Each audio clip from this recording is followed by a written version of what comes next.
shall chance, Camillo, to visit Bohemia on the like occasion wherein my services are now on foot, you shall see, as I have said, great difference betwixt our Bohemia and your Sicilia. I think this coming summer the king of Sicilia means to pay Bohemia the visitation which he justly owes him. Sicilia cannot show himself overkind to Bohemia. They were trained together in their childhoods, and there rooted betwixt them then such an affection which cannot choose but branch now. 9 changes of the watery star hath been the shepherd's note, since we have left our throne without a burden. We are tougher, brother, than you can put us to it. 1 7 night longer. Ain't tongue-tied our queen? Speak you. I had thought, sir, to have held my peace until your oaths had from him not to stay. I'll adventure the borough of a week.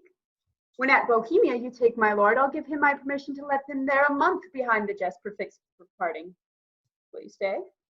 No, madam. Nay, but you will. I may not, verily.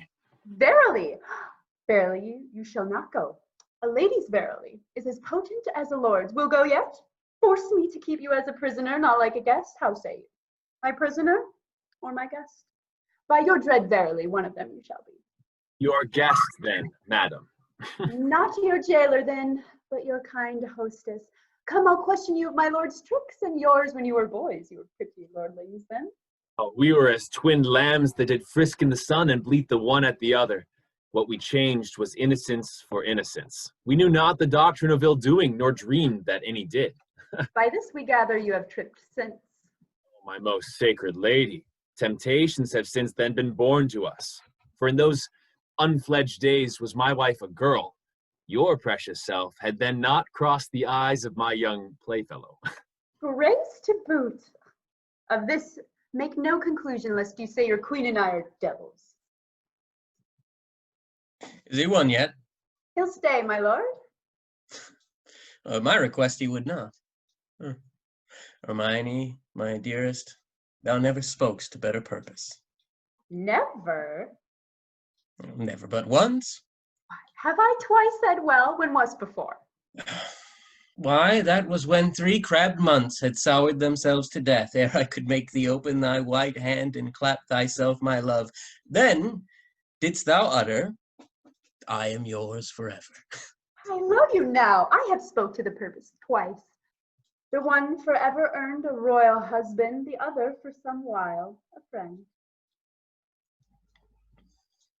Too hot. Too hot. I have tremor cordis in me. My heart dances, but not for joy. Not joy. And to be patting palms and pinching fingers as they are now, and making practice smiles as in a looking glass.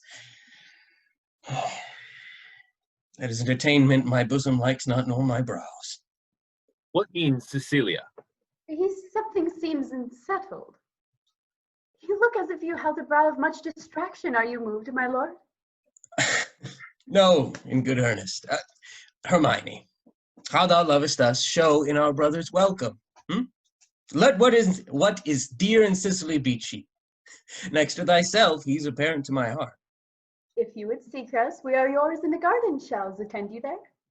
To your own bents dispose you. You'll be found be you beneath the sky. I'm angling now. Though you perceive me not how I give line. Go to. Go to. How she holds up the neb to the bill to him, and arms her with the boldness of a wife to her allowing husband. Gone already. Inch thick, knee deep over the head and ears, a forked one. There have been, or I am much deceived, cuckolds ere now, and many a more there is, even at this present. Now, while I speak this, holds his wife by the arm, that little thinks she's been sluiced in his absence, and is pond fished by his neighbor, by Sir Smile, his neighbor.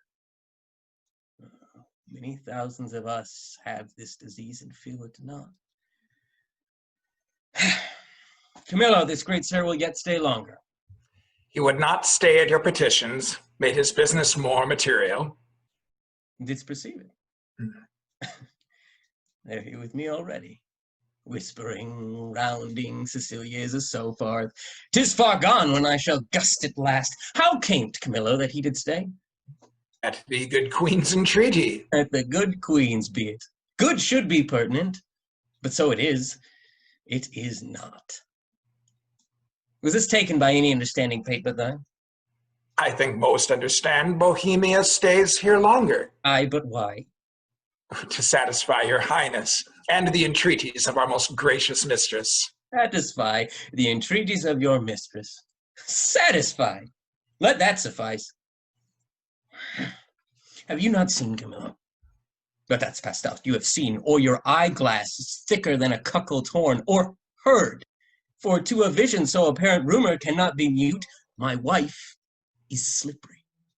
I would not be a stander by to hear my sovereign mistress clouded so, without my present vengeance taken. True my heart, you never spoke what did become you less than this. Whispering nothing, is leaning cheek to cheek, is meeting noses, kissing with inside lip, stopping the career of laughter with a sigh, a note infallible of breaking honesty, skulking in corners. Is this nothing? Why then the world and all that's in it is nothing. The covering sky is nothing, Bohemia nothing, if this be nothing. Good my lord, be cured of this diseased opinion, and betimes, for 'tis most dangerous. Say it be, 'tis true. No, no, my lord. It is, you lie. You lie. I say thou lies, Camillo, and I hate thee. Pronounce thee a gross lout, a mindless slave, where my wife's liver, as infected as her life, she would not live the running of one glass. Who does infect her? Why, he that wears her like a medal hanging about his neck. Bohemia, who, if I had servants true about me, they would do with that which should undo more doing. I and thou, his cupbearer, mightst bespice a cup to give mine enemy a lasting wink, which draught to me were cordial. Sir, my lord, I could do this and that with no rash potion, but with a lingering dram that should not work maliciously like poison. But I cannot believe this crack to be in my dear mistress.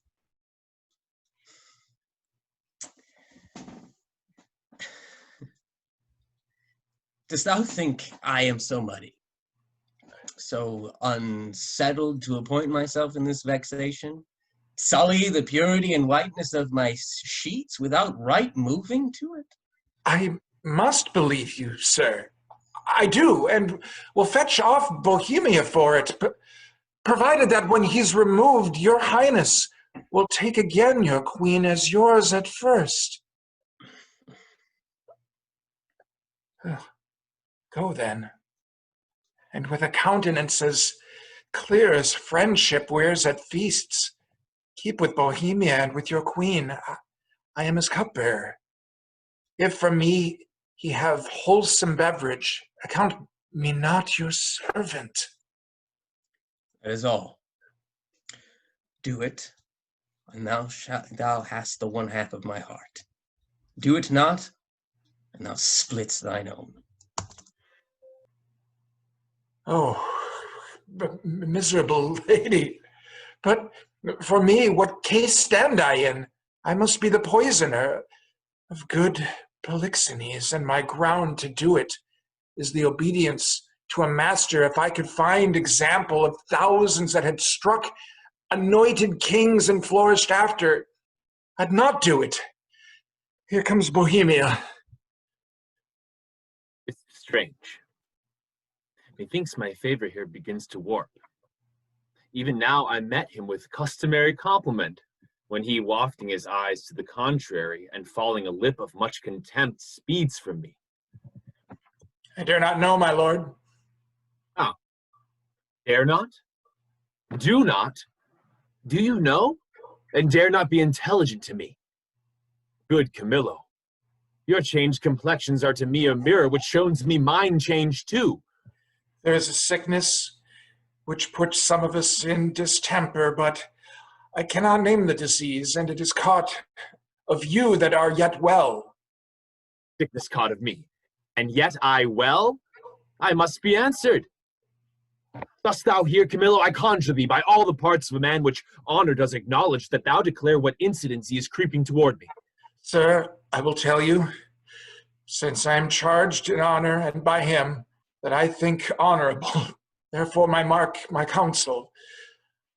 I am appointed him to murder you. Whom, Camillo? By the king.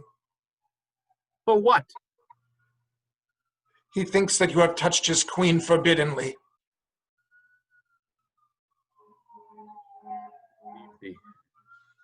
I saw his heart in his face. How should this grow? I know not, but I am sure 'tis safer to avoid what's grown than question how 'tis born.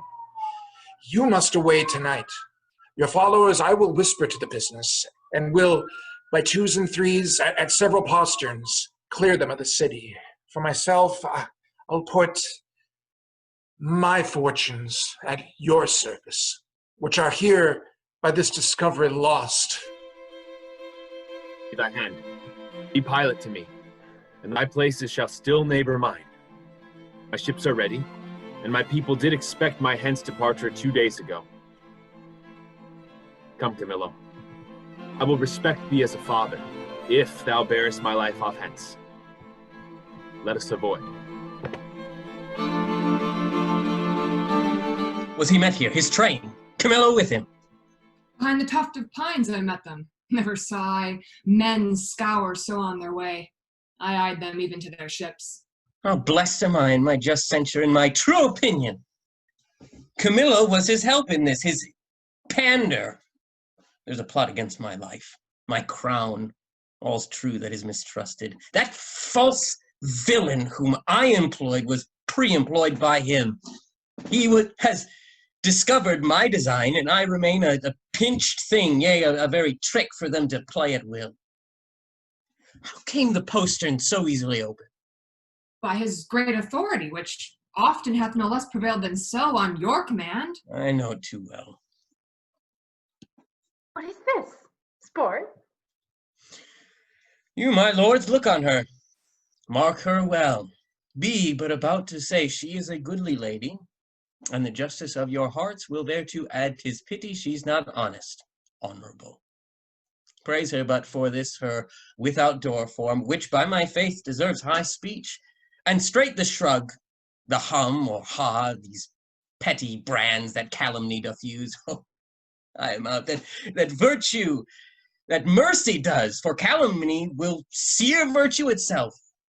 These shrugs, these hums and haws, when you have said she's goodly, come between ere you can say she's honest. But be it known, for him that has most cause to grieve it should be she is an adulteress. Should a villain say so? The most replenished villain in the world, he were as much more a villain. You, my lord, do not mistake. You have mistook my lady Polixenes for Leontes. I have said she's an adulteress. I have said with whom? More, she's a traitor, and Camillo a federary with her. Aye, and she is privy to their late escape. No, but my life, privy to none of this. How will this grieve you, when you shall come to clearer knowledge that you have thus published to me? Gentle, my lord, you scarce can write me thoroughly then, to say you did mistake. No.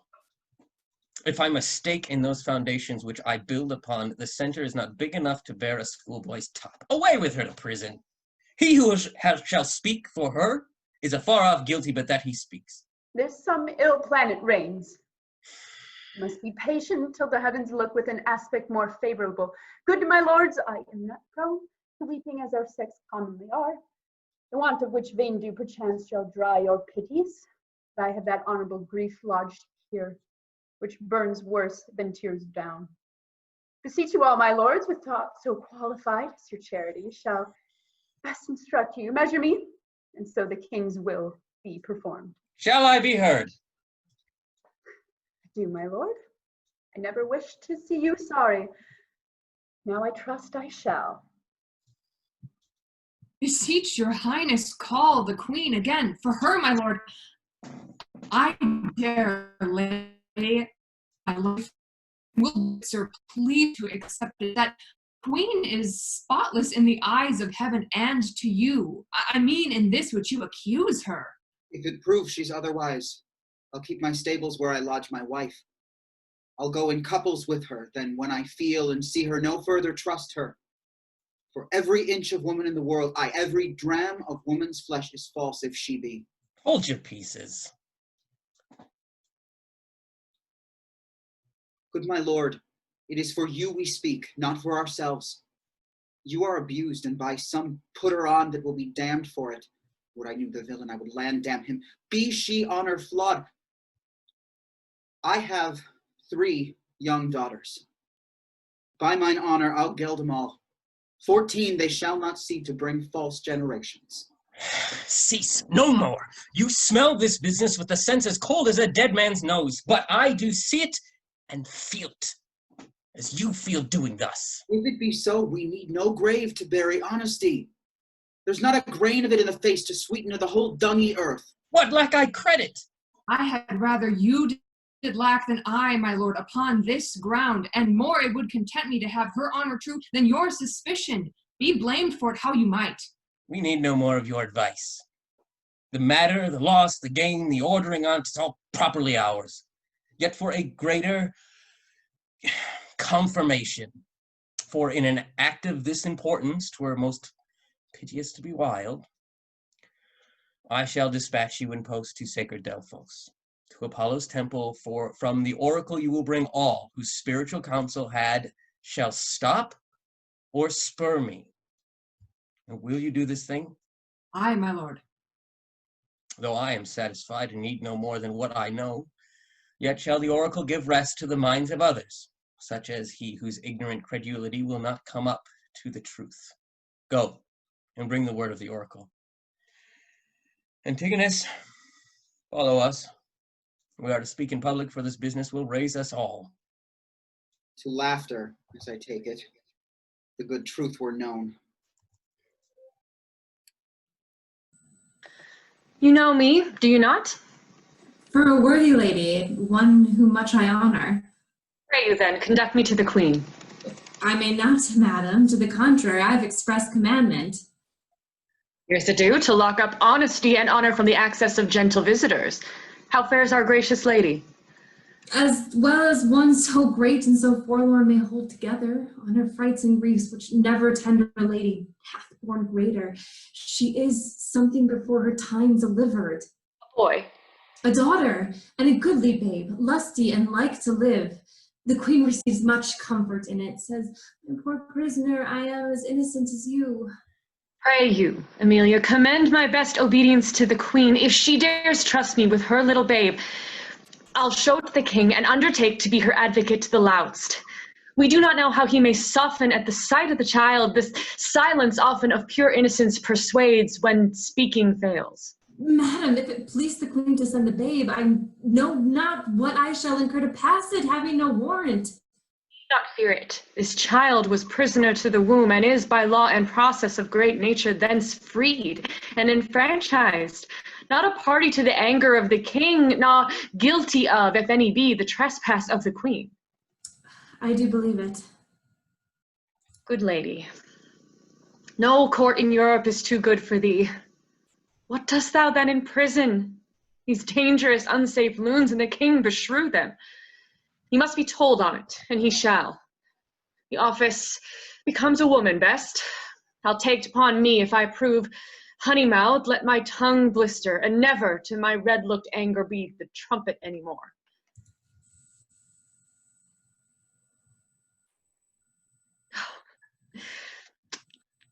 Do not you fear.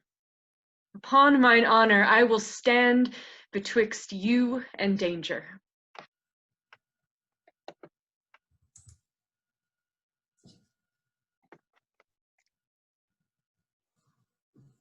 Nor night, nor day, no rest.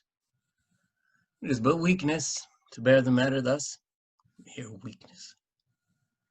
If the cause were not in being part of the cause, she the adulteress. For the harlot king is quite beyond mine arm, out of the blank and level of my brain, plot proof, but she, I can hook to me. Say that she were gone, given to the fire, a moiety of my rest might come to me again. Camillo and Polixenes laugh at me, make their pastime at my sorrow. They should not laugh if I could reach them, nor shall she within my power. You must not enter. Nay, rather good my lord be second to me. Fear you his tyrannous passion more, alas, than the queen's life, a gracious innocent soul, more free than he is jealous. That's enough. He hath not slept tonight. Commanded none should come at him. It's not so hot, good sir. I come to bring him sleep. I do come with words as medicinal as true, honest as either to purge him of that humor that presses him from sleep. What noise there? Away with this audacious lady. Antigonus, I charge thee that she should not come about me. I knew she would. I told her so, my lord. On your displeasure's peril, and on mine, she should not visit you. What, canst not rule her? From all dishonesty he can. In this, unless he take the course that you have done, commit me for committing honor. Trust it, he shall not rule me. Good, my liege, I come from your good queen. Good queen. Good queen, my lord, good queen. I say good queen. And would by combat make her good, so were I a man, the worst about you. Force her hence. Let him that makes but trifles of his eyes first hand me. On mine own accord I'll off, but first I'll do my errand. The good queen, for she is good, hath brought you forth a daughter. Here 'tis. Commends it to your blessing. Out, a mankind witch, hence with her, out a door, traitors. Will you not push her out? Give her the bastard, thou dotard. Thou art woman tired, unroosted by the dame partlet here. Take up the bastard. Take it up, I say, give it to thy crone. Forever unvenerable by thy hands, if thou takest up the princess by that forced baseness which he has put upon't. He dreads his wife. So I would you did. Then 'twere past all doubt you'd call your children yours. A nest of traitors. I am none, by this good light. Nor I, nor any, but one that's here, and that's himself, for he the sacred honor of himself, his queens, his babes, betrays to slander. This brat is none of mine. It is the issue of Polixenes. Hence with it, and together with the dam commit them to the fire. It is yours. Behold, my lords, although the print be but little, the whole matter and copy of the father. A gross hag and lousel thou art worthy to be hanged. Thou wilt not stay her tongue, Hang all the husbands that cannot do that feat. You'll leave yourself hardly one subject. I'll have thee burned. I care not. It is a heretic that makes the fire, not she which burns it. I'll not call you tyrant, but this most cruel usage of your queen, not able to produce more accusation than your own weak-hinged fancy, something savors of tyranny, and will ignoble make you, yea, scandalous to the world. On your allegiance, out of the chamber with her. Were I a tyrant, where were her life? She durst not call me so if she did know me one. Away with her. I pray you do not push me. I'll be gone. Look to your babe, my lord, 'tis yours. Jove sent her a better guiding spirit. Thou traitor. Thou hast set on thy wife to this, my child. Away with it. Even thou, that hast a heart so tender already, take it hence and see it instantly consumed with fire. I have always served you truly, and beseech and on my knee I beg, as recompense of my dear services, past and to come, that you do change this purpose, which, being so horrible, so bloody, must lead on to some foul issue. Shall I live on to see this bastard kneel and call me father? Oh, better burn it now, than curse it then. What, sir, will you adventure to save this brat's life? Anything, my lord, that my ability may undergo and nobleness impose. At least thus much, upon the little blood which I have left, save the innocent. Anything possible. Mark it and perform it. Seest thou? For the fail of any point in't shall not only be death to thyself, but thy lewd-tongued wife, whom, for this time, we pardon. We enjoin thee, as thou art liegeman to us, that thou shalt carry this female bastard hence, and that thou bear it to some remote and desert place, quite out of our dominions, and that there thou leave it, without more mercy to its own protection in favor of the climate. As by strange fortune it came to us, I do in justice charge thee on thy soul's peril and thy body's torture, that thou commend it strangely to some place where chance may nurse it or end it. Take it up. I swear to do this, though present death had been more merciful. Come on, poor babe. Some powerful spirit instruct the kites and ravens to be thy nurses. Wolves and bears, they say, casting their savageness aside, have done like offices of pity.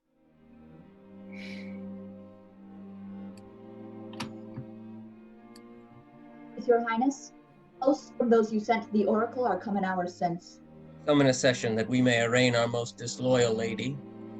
For as she hath been publicly accused, so shall she have a just and open trial. While she lives, my heart will be a burden to me. Oh, the sacrifice! How ceremonious, solemn, and unearthly 'twas in the offering. But of all the burst in the ear-deafening voice of the oracle, kin to Jove's thunder, so surprised my sense that I was nothing. If the event of the journey prove as successful to the queen, oh, be it so, as it hath been to me, rare, pleasant, speedy, the time is worth the use on it. Great Apollo, turn all to the best. These proclamations so forcing faults upon Hermione, I little like. The violent carriage of it will clear or end the business. When the oracle, thus by Apollo's great divine, sealed up shall the contents discover, something rare even then will rush to knowledge.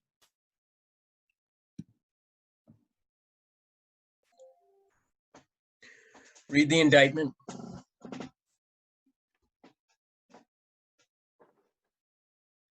Hermione, queen to the worthy Leontes, king of Sicilia, thou art here accused and arraigned of high treason in committing adultery with Polixenes, king of Bohemia, and conspiring with Camillo to take away the life of our sovereign lord, the king, thy royal husband. Since what I am to say must be that which contradicts my accusation, the testimony on my part no other but what comes from myself, it shall scarce boot me to say not guilty. Mine integrity, being counted falsehood, shall, as I express it, be so received. But thus, powers divine, behold our human actions as they do. I do not doubt, then, but innocence shall make false accusations blush, and tyranny tremble at patience. You, my lord, best know who least will seem to do so. My past life hath been as continent, as chaste, as true as I am now unhappy. For Polixenes, with whom I am accused, I do confess I loved him as in the honor he required, with such a kind of love as might become a lady like me, with a love even such, so and no other as yourself commanded. As for conspiracy, I know all of it is that Camillo was an honest man. Why he left your court, the gods themselves, wotting no more than I, are ignorant. You knew of his departure, as you know what you have undertaken to do in his absence. You had a bastard by Polixenes, and as thy brat hath been cast out like to itself, no father owning it, which is indeed more criminal in thee than it, so thou shalt feel our justice, in whose easiest passage look for no less than death. Sir, spare your threats. The bug which you would fight me with, I seek. To me can life be no commodity, the crown and comfort of my life. Your favor I do give lost, for I do feel it gone. But now not how it went, my second joy starred most unluckily is from my breast. The innocent milk in its most innocent mouth, hailed out to murder myself on every post, proclaimed a strumpet with immodest hatred to the childbed privilege denied, which belongs to women of all fashions. Lastly, hurried here to this place of the open air before I have got the strength of limit. Now, my liege, tell me what blessings I have here alive that I should fear to die. Therefore, proceed. I do refer me to the oracle of Apollo, be my judge. Your request is altogether just. Therefore, bring forth, and in Apollo's name, his oracle. You hear? Shall swear upon this sword of justice that you, Cleomenes, have been both at Delphos and from thence have brought this sealed up oracle by the hand delivered of great Apollo's priest, and that since then you have not dared to break the holy seal nor read the secrets in it. All this I swear. Break up the seals and read it.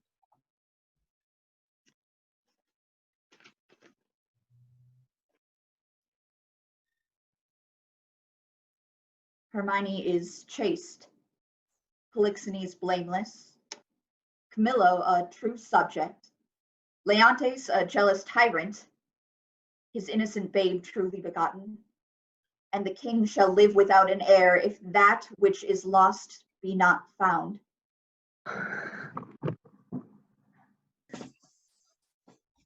Hast thou read truth? Ay, my lord, even so as it is here set down. Take her hence. Her heart is but overcharged. She will recover. I have too much believed mine own suspicions. Beseech you tenderly apply her some remedies for life. Apollo, pardon me. My great profaneness against thine oracle, I'll reconcile me to Polixenes. New woo my queen, recall the good Camillo, whom I proclaim a man of truth and mercy, for being transported by my jealousies to bloody thoughts and to revenge. I choose Camillo for the minister to poison my friend Polixenes. Which had he done, but that the good mind of Camillo tardied for my swift command. Filled with honor to my kingly guest, unclasped my practice, quit his fortunes here, which he knew great, and to the certain hazard of all uncertainties himself commended. Richer than his honor. Oh, he glisters through my rust. How his piety does my deed make the blacker. Woe the while. Cut my lace, lest my heart cracking it break too. What fit is this, good lady? What studied torments, tyrant, hast for me? What wheels, racks, fires, what flaying, boiling in leads or oils? What older, newer torture must I receive, whose every word deserves to taste of thy most worst? Thy tyrannies, working together with thy jealousies, think what they have done, and then run mad indeed, stark mad, for all thy bygone fooleries were but spices of it, that thou betrayed Polixenes, 'twas nothing, that did but show thee of a fool, inconstant and damnable ingrateful. Nor wasn't much thou wouldst have poisoned good Camillo's honor to have him kill a king. Poor trespasses, more monstrous standing by, whereof I reckon the casting forth to crows thy baby daughter, to be or none or little, though a devil would have shed water out of fire ere done it. But the last, oh Lord, when I have said, cry woe, the queen, the sweetest, dearest creature is dead, and vengeance for it not dropped down yet. The higher powers forbid. I say she's dead, I'll swear it. If word nor oath prevail, not go and see. If you can bring tincture or luster to her lip, her eye, heat outwardly or breath within, I'll serve you as I would do the gods. But O thou tyrant, do not repent these things, for they are heavier than all the woes can stir. Therefore betake thee to nothing but despair. Go on. Go on. Thou canst not speak too much. I have deserved all tongues, and talk their bitterest. Say no more. However the business goes, you have made fault in the boldness of your speech. I'm sorry for it. What's gone and what's past help should be past grief. Good my liege, sir, royal sir, forgive a foolish woman. The love I bore your queen, a fool again. I'll speak of her no more, nor of your child. I'll not remember you of mine own lord, who is lost too. Take her patience to you, and I'll say nothing. Thou didst speak but well. What most the truth, which I receive much better than to be pitied of thee. Prithee, bring me to the dead body of my queen. Death appear unto our shame perpetual. Once a day I'll visit the chapel where she lie, and tears shed there shall be my recreation. Come, and lead me to these sorrows.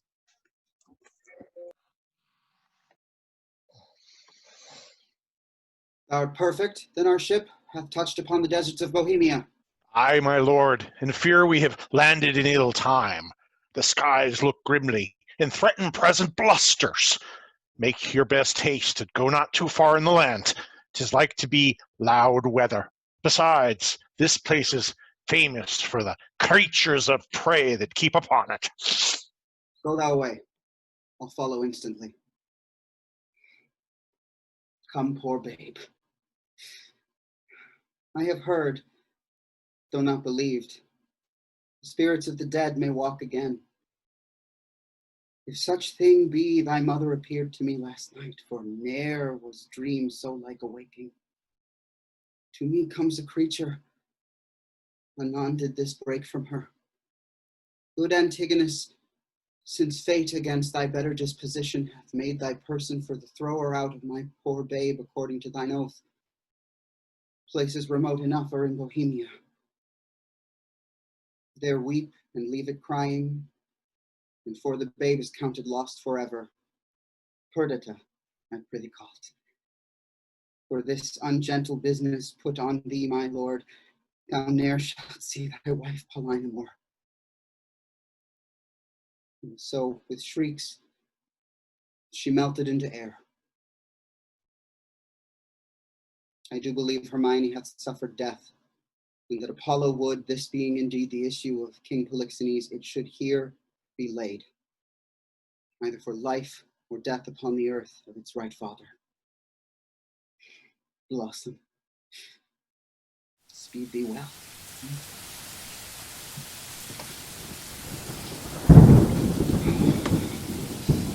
The storm begins. Poor wretch. For thy mother's fault art thus exposed to loss and what may follow.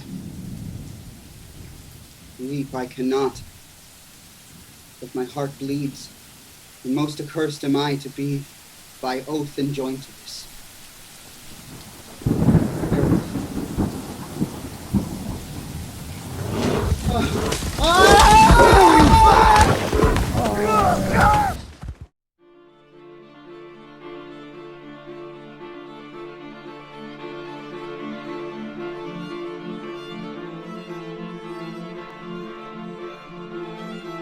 I would there were no age between 10 and 3 and 20, or that youth would sleep out the rest, for there is nothing in the in-between but getting wenches with child, wronging the ancientry, stealing, fighting. Hark you now, would any but these boiled brains of 19 and 2 and 20 hunt this weather? They have scared away 2 of my best sheep, which I fear the wolf will sooner find than the master. What have we here? Mercions. A babe. Sure. Oh, a very pretty babe. A boy or a child, I wonder.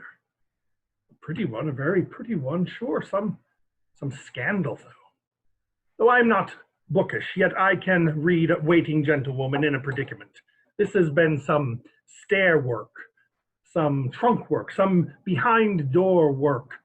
They were warmer that got this than the poor thing is here. I'll take it up for pity. Yet I'll tarry till my son comes. Whoa, ho, ho! La! La! What art so near? If thou see a thing to talk on when thou art dead and rotten, come hither.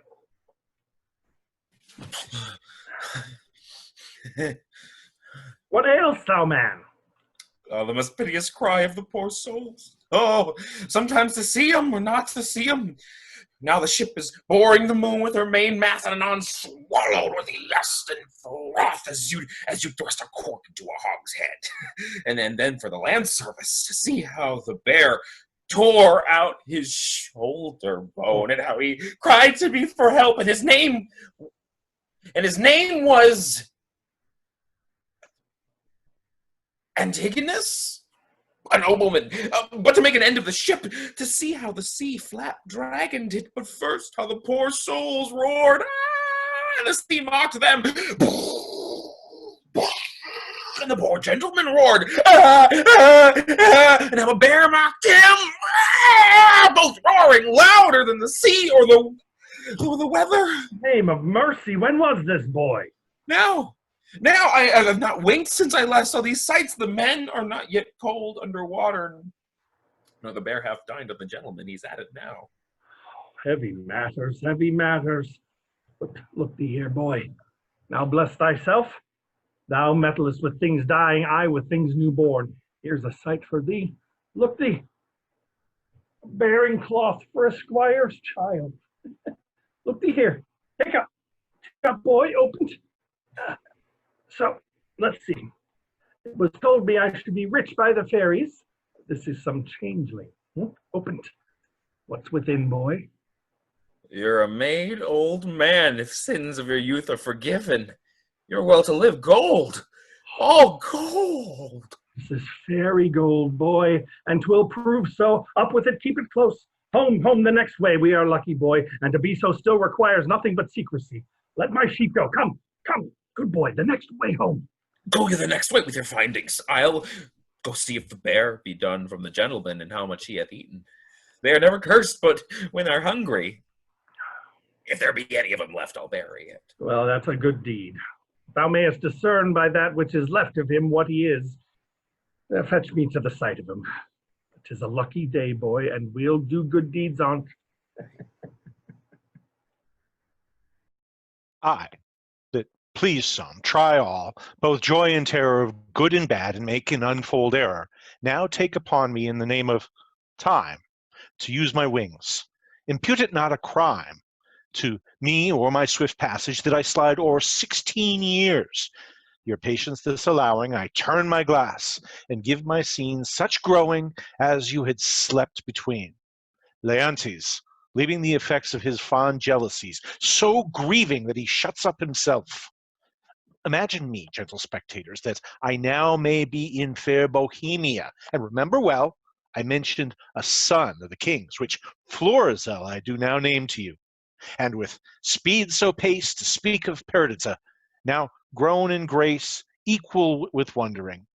What of her ensues?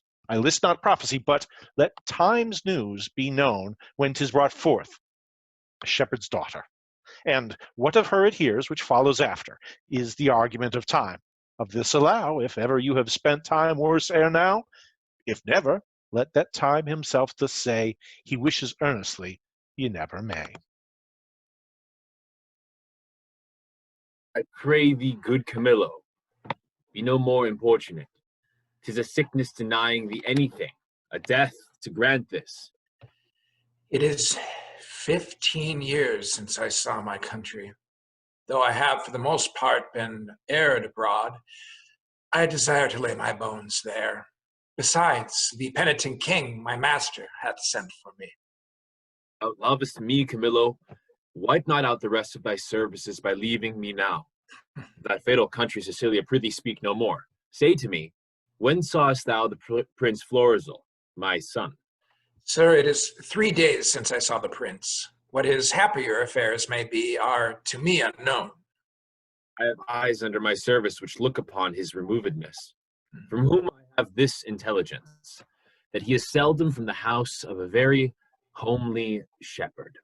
A man, they say, that from very nothing and beyond the imagination of his neighbors, is grown into an unspeakable estate. I have heard, sir, of such a man, who hath a daughter of most rare note. The report of her is extended more than can be thought to begin from such a cottage. That's likewise part of my intelligence, but I fear the angle that plucks our son thither. Thou shalt accompany us to the place, where we will, not appearing what we are, have some question with the shepherd, from whose simplicity I think it not uneasy to get the cause of my son's resort thither. I willingly obey your command. We must disguise ourselves. When daffodils begin to peer with hey, the doxy o'er the dale, why then comes in the sweet of the year, for the red blood reigns in the winter's pale. The white sheet bleaching on the hedge with hay, the sweet birds, oh how they sing, doth set my pugging tooth on edge. For a quart of ale is a dish for a king. The lark that tirra-lira chants with hay, the thrush and the jay, are summer songs for me and my aunts, while we lie tumbling in the hay. I have served Prince Florizel, and in my time worn 3 pile, but now I am out of service. But shall I go mourn for that, my dear? The pale moon shines by night, and when I wander here and there, I then do most go right. If tinkers may have leave to live and bear the sowskin budget, then my account I well may give, and in the stocks avouch it. My traffic is sheets. When the kite builds, look to lesser linen. My father named me Autolycus, who, being I as am, littered under Mercury, was likewise a snapper up of unconsidered trifles. A prize, a prize. Oh, let me see. Every 11 weather tods. Every tod yields pound and odd shilling. 1,500 shorn. And what come to wool too? I cannot do without counters. Let me see. What am I to buy for our sheep shearing feast? Oh, 3 pounds of sugar, 5 pounds of currants, rice. What will my sister mine do with rice? But my father hath made her mistress of the feast, and she lays it on. Oh, that ever I was born. Oh, help me, help me. Pluck but off these rags, and then death, death. Alack, poor soul, thou hast need of more rags to lay on thee, rather than have these off. Oh, sir, the loathsomeness of them offend me more than the stripes I have received, which are mighty ones and millions. Alas, poor man, 1,000,000 of beating may come to a great matter. I am robbed, sir, and beaten, my money and apparel taken from me, and these detestable things put on me. Oh, good sir, tenderly. Alas, poor soul. Oh, good sir, softly, good sir. I fear my shoulder blade is out. Oh, now can't stand? Oh, softly, dear sir. Oh, good sir, you have done me charitable office. Dost lack any money? I have a little money for thee. No, good sweet sir, no, I beseech you, sir. I have a kinsman not past 3/4 of a mile hence, unto whom I was going. I shall there have money or anything I want. Offer me no money, I pray you. That kills my heart. What manner of fellow was he that robbed you? A fellow, sir, that I have known to go about with troll my dames. I knew him once a servant of the prince. I cannot tell, good sir, for which of his virtues it was, but he was certainly whipped out of the court. His vices, you would say? There's no virtue whipped out of the court. They cherish it to make it stay there, and yet it will no more abide. Vices, I would say, sir. I know this man well. He is a rogue. Some call him Autolycus. Out upon him. Prig, for my life. Prig, he haunts wakes, fairs, and bear baitings. Very true, sir. He. That's the rogue that put me into this apparel. Not a more cowardly rogue in all of Bohemia. If you had but looked big and spit at him, he'd have run. How do you now?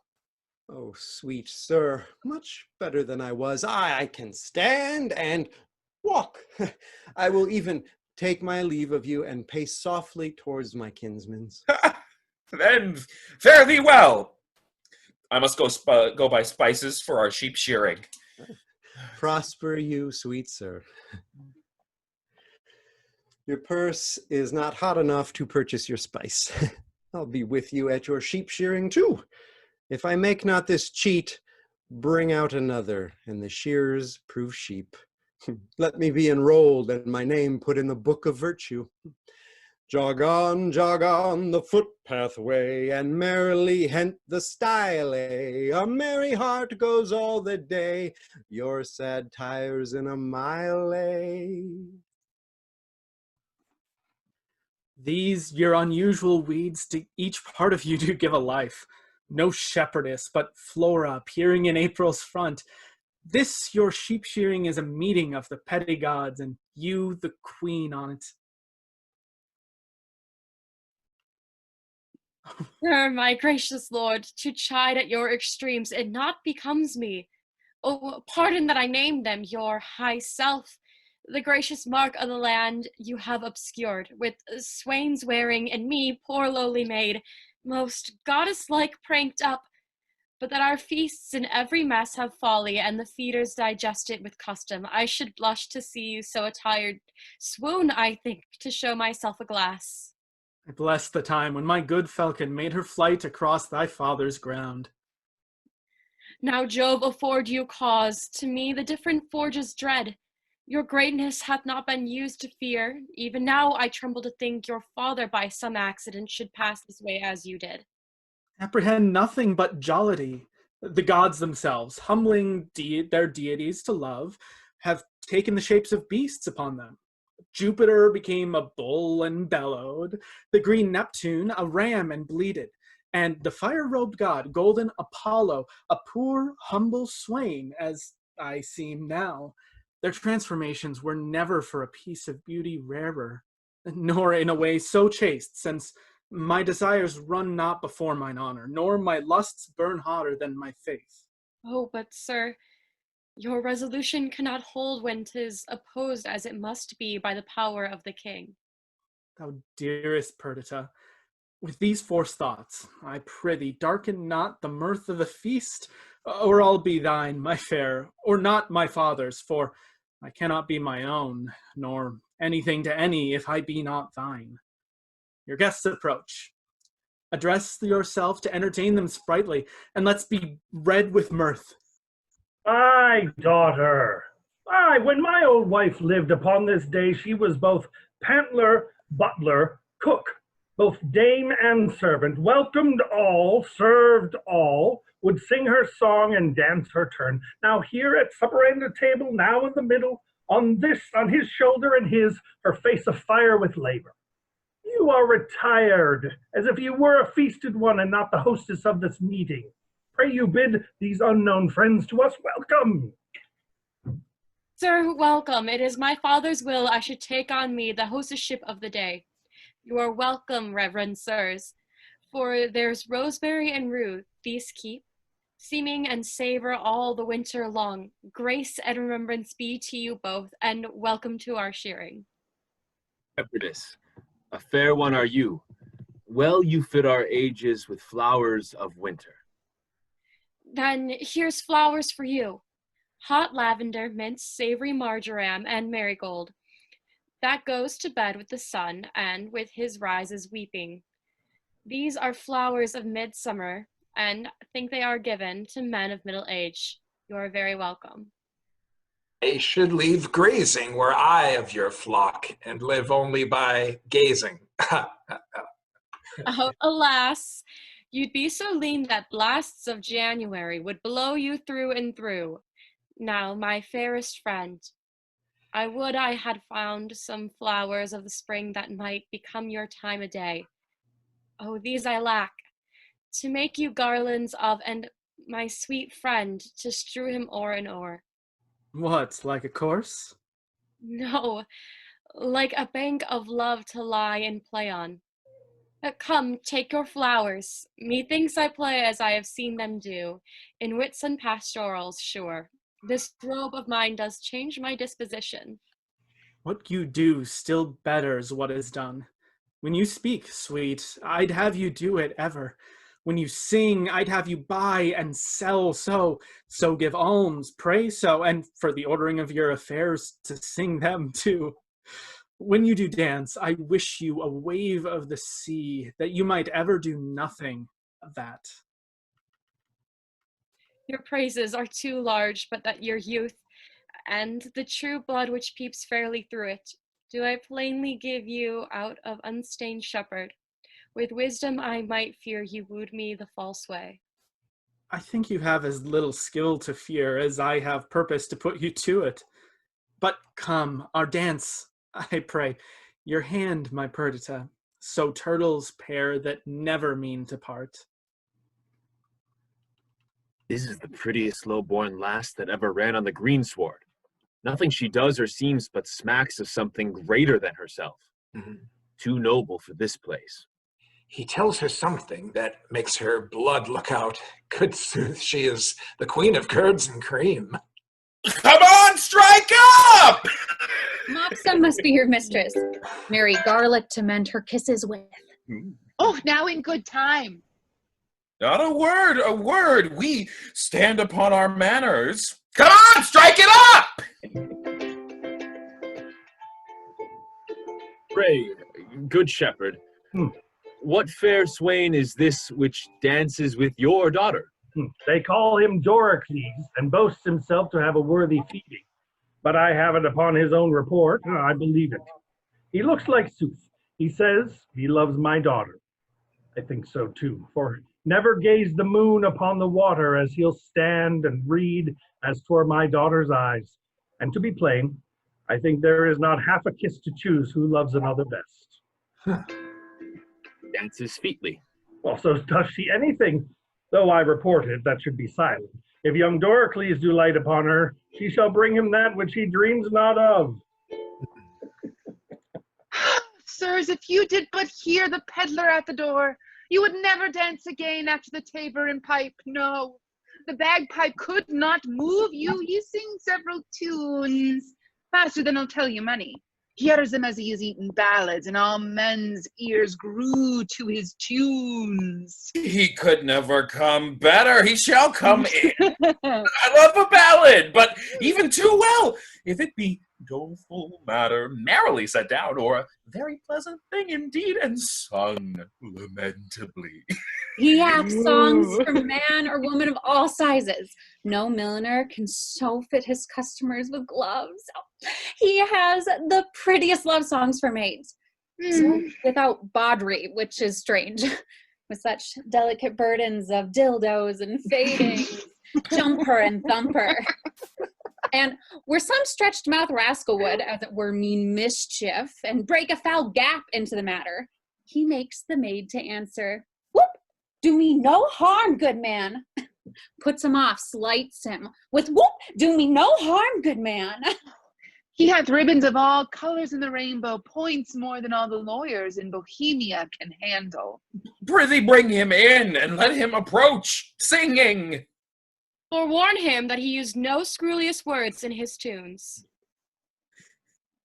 You have of these peddlers that have more in them than you'd think, sister. Aye, good brother, or go about to think. Lawn as white as driven snow, cypress black as air was crow, gloves as sweet as damask roses, masks for faces and for noses, bugle bracelet, necklace, amber, perfume for a lady's chamber, golden coifs and stomachers for my lads to give their dears, pins and poking sticks of steel, what maids lack from head to heel. Come buy of me, come buy, buy lads, or else your lasses cry. Come by. If I were not in love with Mopsa, thou shouldst take no money of me. But, enthralled as I am, I will also be the bondage of certain ribbons and gloves. I was promised them against the feast, but they come not too late now. He hath promised you more than that, or there be liars. He hath paid you all he promised you. Maybe he paid you more, which will shame you by give him again. Is there no manners left among maids? Clamor your tongues, and not a word more. I have done. Come, you promised me a tawdry lace and a pair of sweet gloves. Have I not told thee how I was cozened by the way and lost all my money? And cozeners abroad, therefore it behooves men to be wary. Oh, what hast here? Ballads? Pray now, buy some. I love a ballad in print alike, for then we are sure they are true. Here's one to a doleful tune, how a usurer's wife was brought to bed for 20 money bags at a burden, and how she longed to eat adders' heads and toads carbonadoed. Is it true? Think you? Very true, and but a month old. Why should I carry lies abroad? Pray you now, buy it. Come on, lay it by, and let's first see more ballads. We'll buy the other things anon. Well, here's another ballad of a fish that appeared upon the coast on Wednesday, the fourscore of April, 40,000 fathom above water, and sung this ballad against the hard hearts of maids. It was thought she was a woman and was turned into a cold fish, for she would not exchange flesh with one that loved her. The ballad is very pitiful and as true. Is it true too, think you?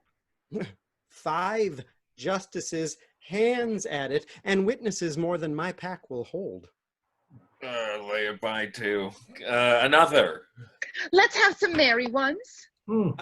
Why, this is a passing merry one, and goes to the tune of 2 maids wooing a man. There's scarce a maid westward, but she sings it. 'Tis in request, I can tell you. We can both sing it. If thou bear a part, thou shalt hear 'tis in 3 parts. I can bear my part. You must know 'tis my occupation. Have at it with you. Get you hence, for I must go where it fits not you to know. Whither? Oh, whither? Whither? It becomes thy oak full well, doth thou tell my secrets tell. Me too, let me go thither. Or thus so to the grange or mill. If's to either thou dost ill. Neither. What neither? Neither. Thou hast sworn my love to thee. Thou hast sworn it more to me. What goes say?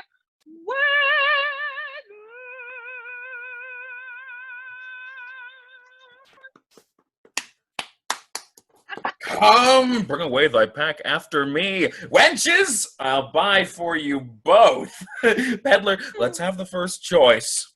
Follow me, girls. And you shall pay well for 'em. Will you buy any tape or lace for your cape, my dainty duck, my deara? Any silk, any thread, any toys for your head of the newest and finest weara? Come to the peddler, money's a meddler, that doth utter all men's weara. How now, fair shepherd? Your heart is full of something that does take your mind from feasting. Sooth, when I was young, I was wont to load my she with knacks. I would have ransacked the peddler's silken treasury and have poured it to her acceptance. Old sir, I know she prizes not such trifles as these are. The gifts she looks from me are packed and locked up in my heart, which I have given already, but not delivered. Oh, hear me breathe my life before this ancient sir, who it should seem hath sometime loved. I take thy hand, this hand, as soft as dove's down. What follows this?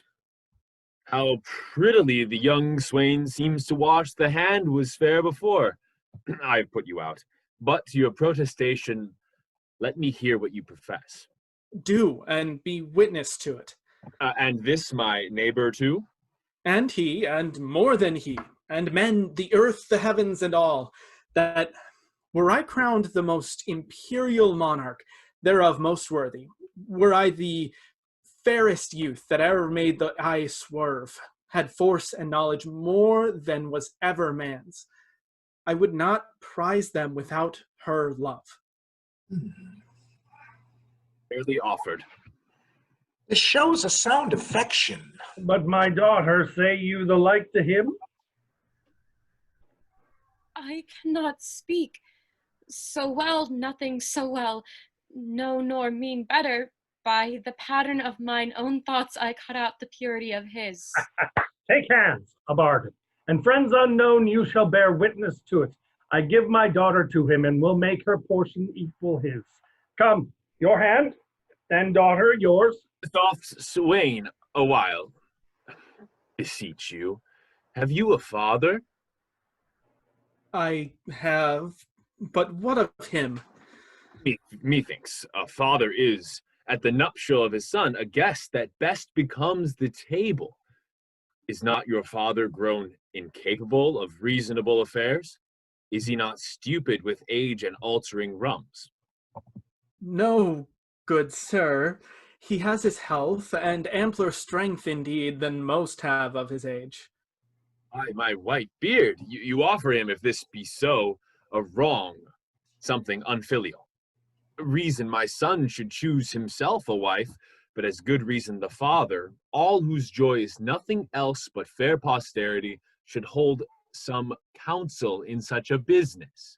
I yield all this, but for some other reasons, my grave sir, which 'tis not fit you know, I not acquaint my father of this business.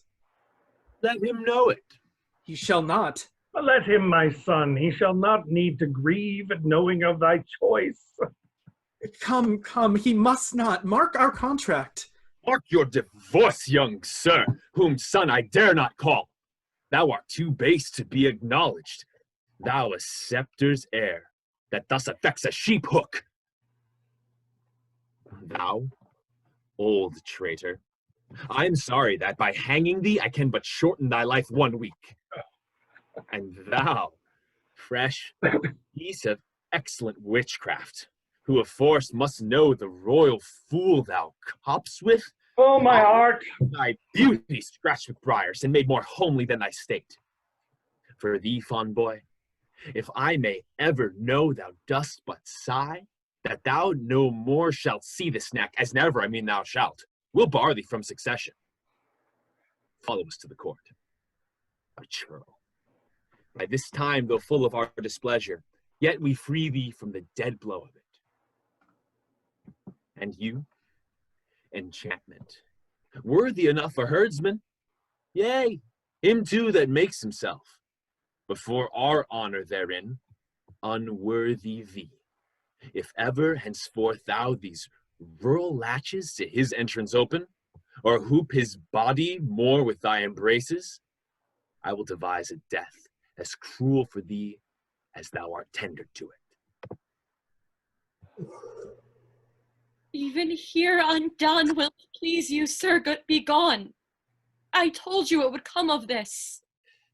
Why, how now, father? Speak ere thou diest. I cannot speak, nor think, nor dare to know that which I know. Oh, sir, you have undone a man of 83 that ought to fill his grave in quiet. Yea, to die upon the bed my father died, to lie close by his honest bones. But now some hangman must put me on my shroud and lay me where no priest shovels in dust. Why look you so upon me? I am but sorry, not afeard, delayed, but nothing altered. Lift up thy looks. From my succession wipe me, father. I am heir to my affection, not for all of Bohemia will I break my oath to this my fair beloved. Therefore, I pray you, as you have ever been my father's honored friend when he shall miss me, as in faith I mean not to see him any more, cast your good counsels upon his passion. This you may know, and so deliver. I am put to sea with her. I have a vessel rides fast. By what course I mean to hold shall nothing benefit your knowledge, nor concern me the reporting. My lord, be advised by me. Hark, Perdita. I'll hear you by and by. He's irremovable, resolved for flight. Now were I happy if his going I could frame to serve my turn, save him from danger, do him love and honor, purchase the sight again of dear Sicilia and that unhappy king, my master, whom I so much thirst to see. Now, good Camillo. If it may please to think I love the king, and through him what's nearest to him, which is your gracious self, embrace but my direction. I'll point you where you shall have such receiving as shall become your highness, where you may enjoy your mistress. How, Camillo, may this almost a miracle be done? Have you thought on a place whereto you'll go? Not any yet. We profess ourselves to be the slaves of chance and flies of every wind that blows. Then list to me. Make for Sicilia, and there present yourself and your fair princess before Leontes. Methinks I see Leontes opening up his free arms and weeping his welcomes forth, asks thee, the son, forgiveness, as 'twere the father's person. What color for my visitation shall I hold up before him? Sent by the king your father to greet him and to give him comforts. Your pardon, sir, for this. I'll blush you thanks. How shall we do? We are not furnished like Bohemia's son, nor shall appear so in Sicilia. My lord, fear none of this. I think you know my fortunes do all lie there. It shall be so my care to have you royally appointed as if the scene you play were mine. What a fool honesty is, and trust his sworn brother, a very simple gentleman. I have sold all my trumpery, not a counterfeit stone, not a ribboned glass, pomander, brooch, table book, ballad, knife, tape, glove, shoe tie, bracelet, horn ring, to keep my pack from fasting. They throng who should buy first, as if my trinkets had been hallowed and brought a benediction to the buyer. By which means I saw whose purse was best in picture. And what I saw, to my good use, I remembered. I picked and cut most of their festival purses, and had not the old man come in with the hubbub against his daughter and the king's son and scared my chuffs from the chaff, I had not left a purse alive in the whole army. Who have we here? We'll make an instrument of this. Only nothing may give us aid. If they have overheard me now, my hanging. How now, good fellow? Why shakest thou so? Fear not, man. Here's no harm intended for thee. I am a poor fellow, sir. Why, be so still. Here's nobody will steal from thee. For the outside of thy poverty we must make an exchange. Therefore, discase thee instantly, and change garments with this gentleman. Through the pennyworth on his side be the worst, yet hold thee. There's some boot. I am a poor fellow, sir. Dispatch, I prithee. Unbuckle, unbuckle. Fortunate mistress, You must retire yourself into some covert. Take your sweetheart's hat and pluck it over your brows. Muffle your face, dismantle you, that you may to shipboard get descried. I see the part so lies that I must bear parts. No remedy. Have you done there? Should I now meet my father, he would not call me his son. Nay, you shall have no hat. Come, lady, come. Farewell, my friend. Fortune speed us. Thus we set on, Camillo, to the seaside. The swifter speed, the better.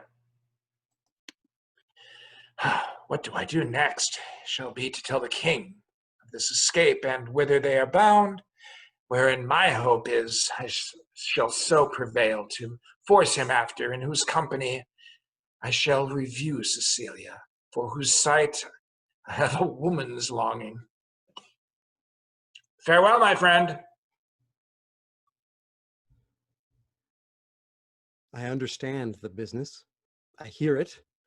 To have an open ear, a quick eye, and a nimble hand is necessary for a cut purse. A good nose is requisite also to smell out work for the other senses. I see this is the time that the unjust man doth thrive. The prince himself is about a piece of iniquity, stealing away from his father with his clog at his heels. If I thought it were a piece of honesty to acquaint the king withal, I would not do it. I hold it the more knavery to conceal it, and therein am I constant to my profession. Aside, here is more matter for a hot brain. See what a man you are now. There is no other way but tell the king she's a changeling, and none of your flesh and blood. Nay, but hear me. Nay, but hear me! Go to then. She being none of your flesh and blood. Your flesh and blood has not offended the king, so your flesh and blood is not to be punished by him. Show those things you found about her. I will tell the king all, every word, yea, and his son's pranks too, who I may say is no honest man, neither to his father nor to me, to go about to make me the king's brother-in-law. Oh, indeed, brother-in-law was the farthest off you could have been to him. And then your blood had been the dearer by I know how much an ounce. Very wise puppies. Well, let us to the king. There is that in this fardel will make him scratch his beard. Oh, pray heartily he'd be at palace. Though I am not naturally honest, I am so sometimes by chance. Let me pocket up my peddler's excrement. How now, rustics? Whither are you bound? To the palace, and like your worship. Your affairs there. What? With whom? The condition of that fardel, the place of your dwelling, your names, your ages, of what having, breeding, and anything that is fitting to be known. Discover. We are but plain fellows, sir. A lie. You are rough and hairy. Are you a courtier, sounded like you, sir? Whether it like me or no, I am a courtier. Seest thou not the air of the court in these enfoldings? Hath not my gait in it the measure of the court? Receives not thy nose court odor from me? Reflect I not on thy baseness, court contempt? I am courtier cap a pay, and one that will either push on or pluck back thy business there, whereupon I command thee to open thy affair. My business, sir, is to the king. What advocate hast thou to him? I know not, and like you. Advocate's the court word for pheasant. Say you have none. None, sir, I have no pheasant, cock, nor hen. How blessed are we that are not simple men. Yet nature might have made me as these are, therefore I will not disdain. This cannot be but a great courtier. His garments are rich, but he wears them not handsomely. He seems to be the more noble in being fantastical. A great man, I'll warrant, I know by the picking on's teeth. The fardel there? What's the fardel? Wherefore that box? Sir, here lies such secrets in this fardel and box, which none must know but the king, and which he shall know within this hour, if I may come to the speech of him. Age, thou hast lost thy labor. The king is not at the palace. He is gone aboard a new ship to purge melancholy and air himself. For thou must know the king is full of grief. So 'tis said, sir, about his son that should have married a shepherd's daughter. If that shepherd be not in handfast, let him fly. The courses he shall have, the tortures he shall feel, will break the back of man, the heart of monster. Thank you, sir. Not he alone shall suffer what wit can make heavy and vengeance bitter, but those that are germane to him, though removed 50 times, shall all come under the hangman, which, though it be great pity, yet it is necessary. Some say he shall be stoned, but that death is too soft for him, say I. Does the old man heir a son, sir? Do you hear and like it, sir? He has a son, who shall be flayed alive, then anointed over with honey, set on the head of a wasp's nest, then stand till he be 3/4 and a dram dead, then removed again with aqua vitae or some other hot infusion. Then raw as he is, and in the hottest day prognostication proclaims, shall he be set against a brick wall, the sun looking with a southward eye upon him, where he is to behold him with flies blown to death. But what talk are we of these traitorly rascals, whose miseries are to be smiled at, their offenses being so capital? Tell me, for you seem to be honest, plain men, what you have to the king. Being something gently considered, I'll bring you where he is aboard. Tender your persons to his presence. Whisper him in your behalfs. And if it be in man besides the king to effect your suits, here is the man to do it. He seems to be of great authority. Close with him, give him gold, and though authority be a stubborn bear, yet he is oft led by the nose with gold. Show the inside of your purse to the outside of his hand, and no more ado. Remember, stoned and flayed alive. And it please you, sir, to undertake this business for us. Here is all the gold that I have. I'll make it as much more and leave this young man in pawn till I bring it you. Well, give me the moiety. Are you a party in this business? In some sort, sir, but though my case be a pitiful one, I hope I shall not be flayed out of it.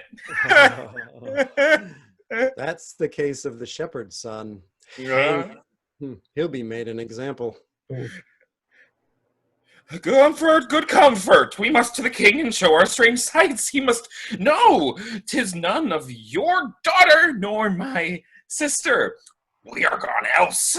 Sir, I will give you as much as this old man does when the business is performed, and remain, as he says, your pawn till he be brought you. I will trust you. Walk before toward the seaside. Go on the right hand. I will but look upon the hedge and follow you. We are blessed in this man, as I may say, even blessed. Let's before as he bids us. He was provided to do us good. If I had a mind to be honest, I see fortune would not suffer me. She drops booties in my mouth. I am courted now with a double occasion, gold, and a means to do the prince, my master, good, which who knows how that may turn back to my advancement? I will bring these 2 moles, these blind ones, aboard him. If he think it fit to shore them again, and that the complaint they have to the king concerns him nothing, let him call me rogue for being so far officious, for I am proof against that title, and what shame else belongs to it. Sir, you have done enough and have performed a saint-like sorrow. No fault could you make which you have not redeemed. You must forgive yourself. Whilst I remember her and her virtues, I cannot forget my blemishes in them. and so still think of the wrong I did myself, which was so much that ereless it hath made my kingdom, and destroyed the sweetest companion that e'er man bred his hopes out of. True, my lord. If one by one you wedded all the world, or from the all that are took something good to make a perfect woman, she you killed would be unparalleled. I think so. Killed. She I killed. I did so. Thou strikest me sorely to say I did. It is bitter upon thy tongue as it is in my thoughts. Now, good now. Say so but seldom. Good lady, you might have spoken 1,000 things that would have done the time more benefit and graced your kindness better. You are one of those would have him wed again. If you would not so, you pity not the state nor the remembrance of his most sovereign name. Consider little what dangers by his highness fail of issue may drop upon his kingdom and devour uncertain lookers on. There is none worthy, respecting her that's gone. Besides, the gods will have fulfilled their secret purposes. For has not the divine Apollo said, is not the tenor of his oracle that King Leontes shall not have an heir till his lost child be found? Care not for issue. The crown will find an heir. Great Alexander left his to the worthiest, so his successor was like to be the best. Good Paulina, who hast ever the memory of Hermione, I know in honor that ever I had squared me to thy counsel, and even now I might have looked upon my queen's full eyes, have taken treasure from her lips, And left them more rich for what they yielded. Thou speaks truth. No more such wives. I'll have no wife, Paulina. Will you swear never to marry, but by my free leave? Never, Paulina. So be blessed my spirit. Then good, my lords, bear witness to his oath. Unless another, as like Hermione as in her picture, affront his eye. Good madam. I have done. Yet if my lord will marry, if you will, sir, no remedy but you will, give me the office to choose you a queen. She shall not be so young as was your former, but she shall be as such as walked your first queen's ghost. It should take joy to see you in her arms. My true Paulina, we shall not marry till thou bidst us. But one that gives out himself Prince Floricel, son of Polixenes, with his princess, she, the fairest I have yet beheld, desires access to your high presence. What with him? He comes not like his father's greatness. His approach, so out of circumstance and sudden, tells us 'tis a visitation framed but forced. Not a visitation framed but forced by need and accident. What train? But few, and those but mean. His princess, you say you. With him? Aye, the most peerless piece of earth, I think, that ere the sun shone bright on. Go, Cleomenes, bring them to our embracement. Still, 'tis strange he should thus steal upon us. Had our princess, jewel of children, seen this hour, she had paired well with this lord. There was not a full year between their births. Oh, prithee, no more. Oh, they are come. Most dearly welcome. And your fair princess. Goddess. Alas, I lost one, that twixt heaven and earth might thus have stood, begetting wonder as you, gracious creature, do. And then I lost, all my own folly, the society, amity too, of your brave father, whom, through bearing misery, I desired my life once more to look on him. By his command have I here touched Sicilia, and from him give you all greetings that a king, a friend, can send his brother. And but infirmity, which waits upon worn times, hath sometimes seized his wished ability. He had himself the land and waters twixt your throne and his measured. Welcome hither. As is the spring to the earth, the blessed gods purge all infection from our air whilst you do climate here. You have a holy father, a graceful gentleman, against whose person, so sacred as it is, I have done sin, for which the heavens, taking angry note, have left me issueless, and your father blessed, as he from heaven merits it, with you. My noble sir, that which I shall report will bear no credit, were not the proof so nigh.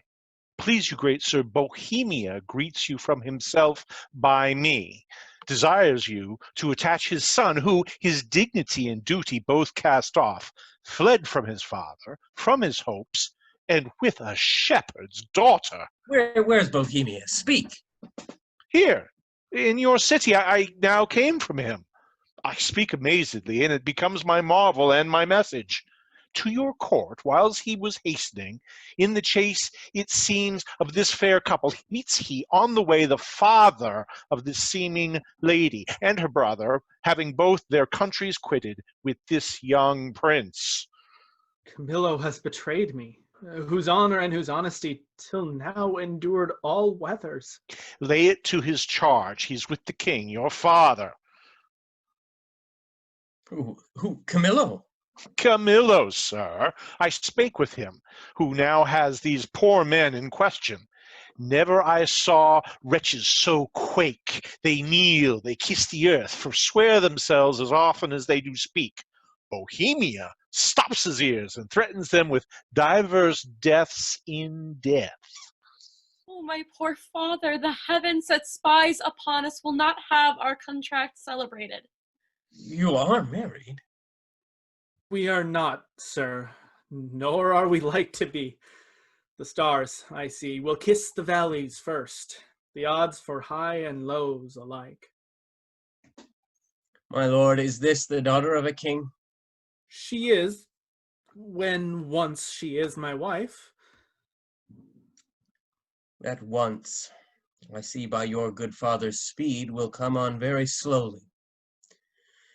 I am sorry, most sorry you have broken from his liking where you were tied in duty, and as sorry your choice is not so rich in worth as beauty, that you might well enjoy her.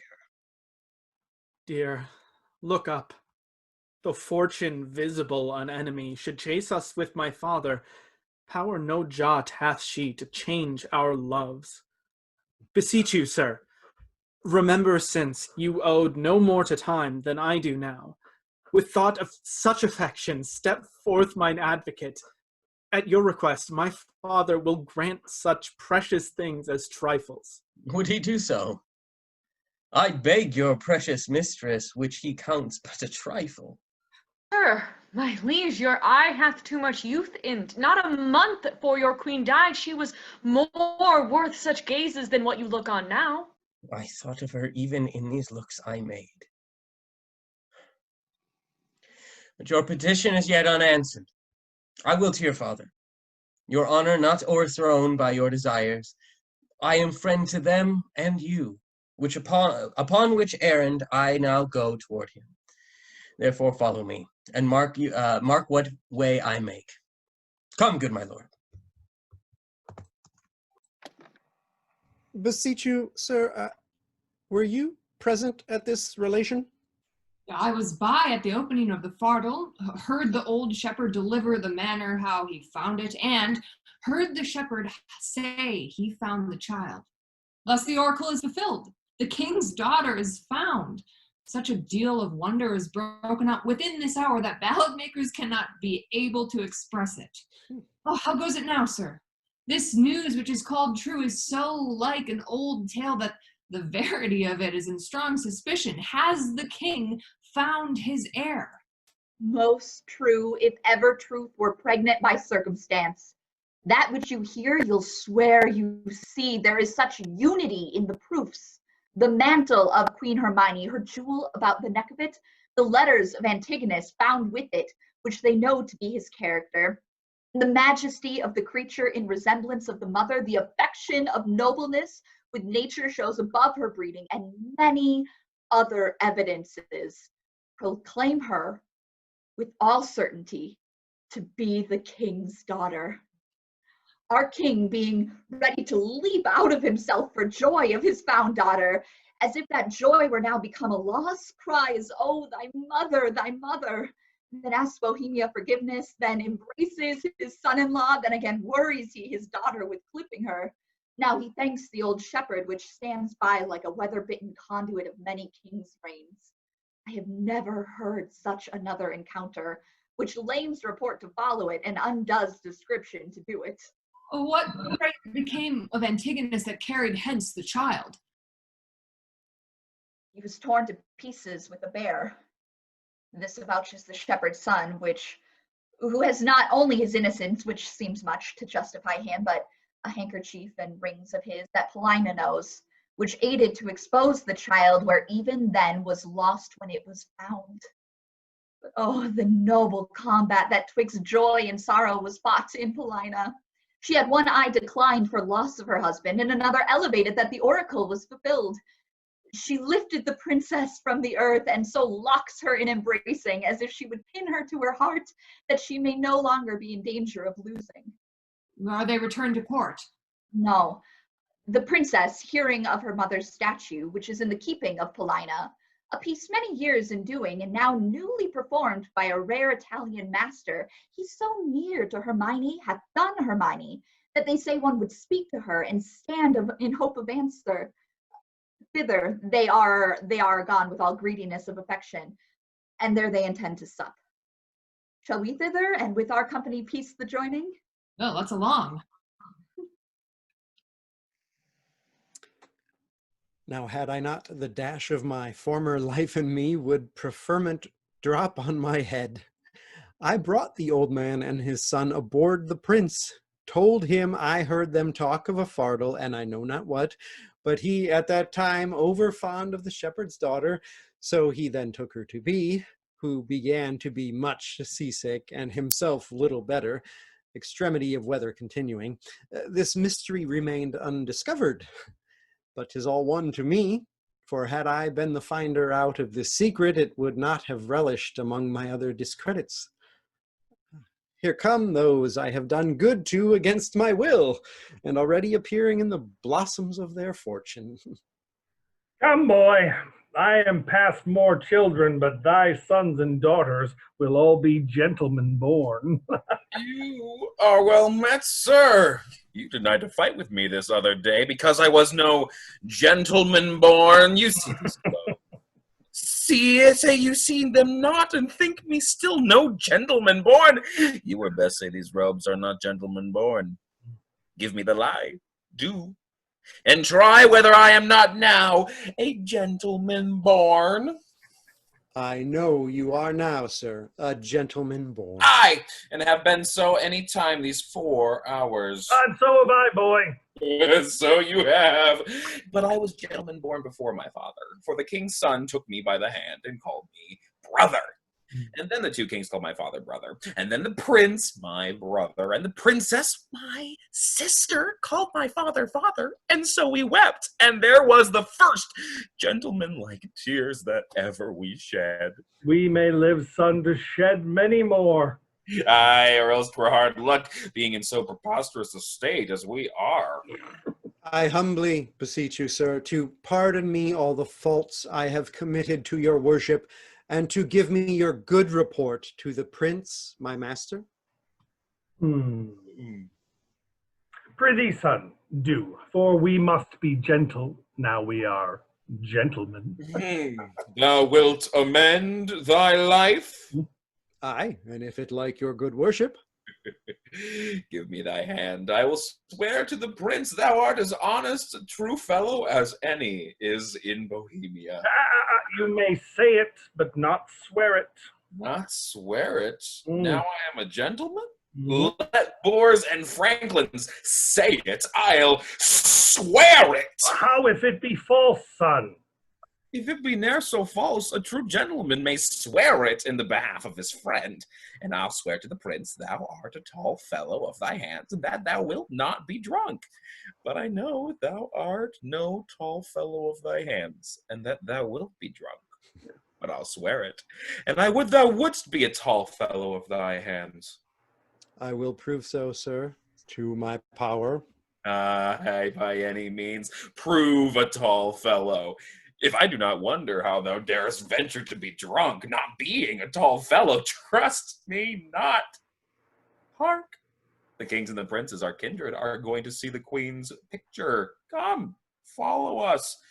We'll be thy good masters.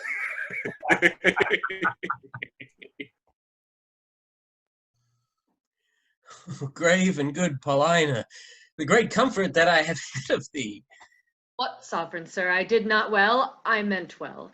All my services you have paid home, but that you have vouchsafed with your crowned brother, that these, your contracted heirs of your kingdoms, my poor house to visit, it is a surplus of your grace, which never my life may last to answer. Oh, Paulina, we wonder you with trouble, but we came to see the statue of our queen. Your gallery have we passed through, not without much content in many singularities, but we saw not that which my daughter came to look upon, the statue of her mother. As she lived peerless, so her dead likeness, I do well believe, excels whatever yet you looked upon, or hand of man hath done. Therefore I keep it lonely apart, but here it is. Prepare to see the life as lively mocked as ever still sleep mocked death. Behold, and say 'tis well. I like your silence, it the more shows off your wonder, but yet speak. First you, my liege, comes it not something near? It's a natural posture.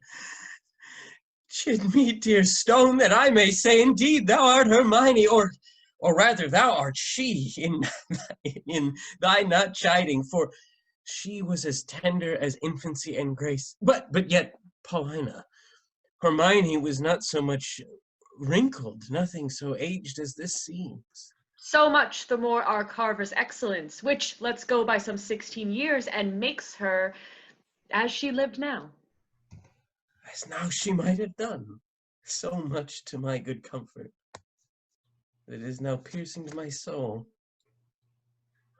Thus she stood even with such life of majesty, warm life, as now it coldly stands. When first I wooed her, I am ashamed. Does not the stone rebuke me for being more stone than it? And give me leave, and do not say 'tis superstition that I kneel and then implore her blessings, lady. Dear queen that ended when I but began, give me the hand of yours to kiss. My lord, your sorrow was too sore laid on, which 16 winters cannot blow away. So many summers dry, scarce any joy, did ever so long live, no sorrow, but killed itself much sooner.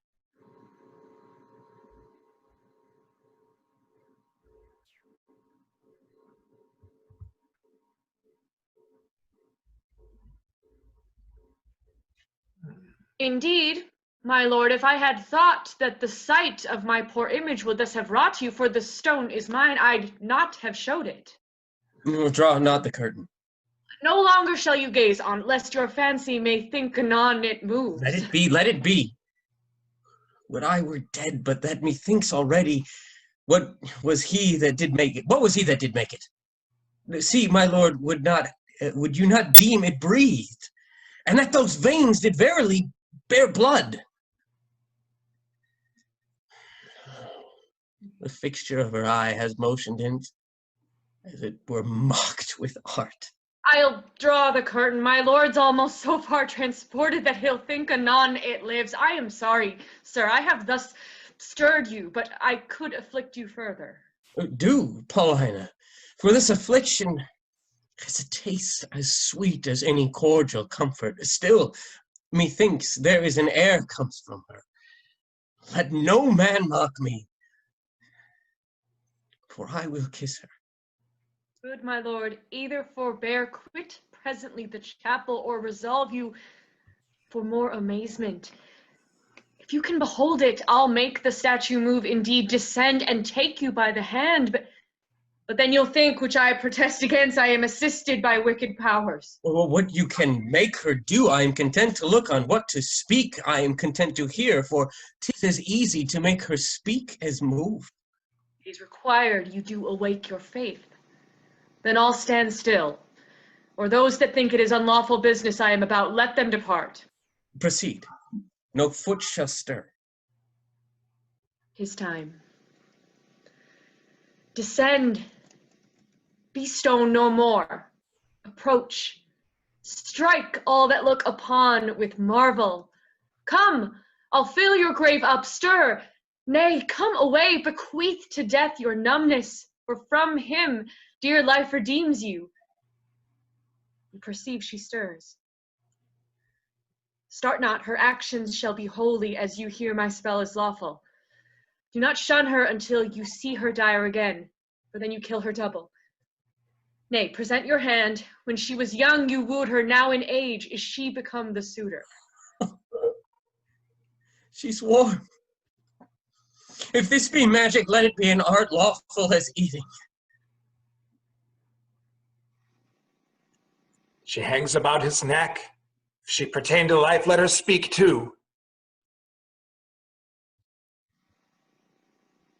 That she is living, were it but told you, should be hooted at like an old tale, but it appears she lives, though yet she speak not.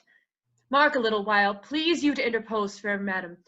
Kneel, and pray your mother's blessing. Turn, good lady, our Perdita is found. You gods look down, and from your sacred vials pour your graces upon my daughter's head. Tell me, mine own, where hast thou been preserved? Where lived thou from thy father's corn? For thou shalt hear that I, knowing by Paulina that the oracle gave hope thou vast in being, have preserved myself to say the issue. There's time enough for that. Go together. You precious winners all, your exultation partake to everyone. I, an old turtle, will wing me to some withered bough, and there my mate, that's never to be found again, lament till I am lost. Oh, peace, Paulina. Thou shouldst a husband take by my consent, as I by thine a wife. This is a match, and made betweens by vow. Thou hast found mine, but how, it is to be questioned. For I saw her as though I thought dead, and have in vain said many a prayer upon her grave. I'll not seek far, for him I partly know his mind, to find thee an honorable husband. Come, Camillo, and take her by the hand, whose worth and honesty is richly noted, and here justified us as pair of kings. Let's from this place. What? Look upon your brother. Both your pardons that ere I put between your holy looks my ill suspicion. This is your son-in-law, and son unto the king, whom heaven's directing is troth plight to your daughter. Good Paulina, lead us from hence, where we may leisurely each one demand an answer to his part performed in this wide gap of time, since first we were dissevered. Hastily, lead away.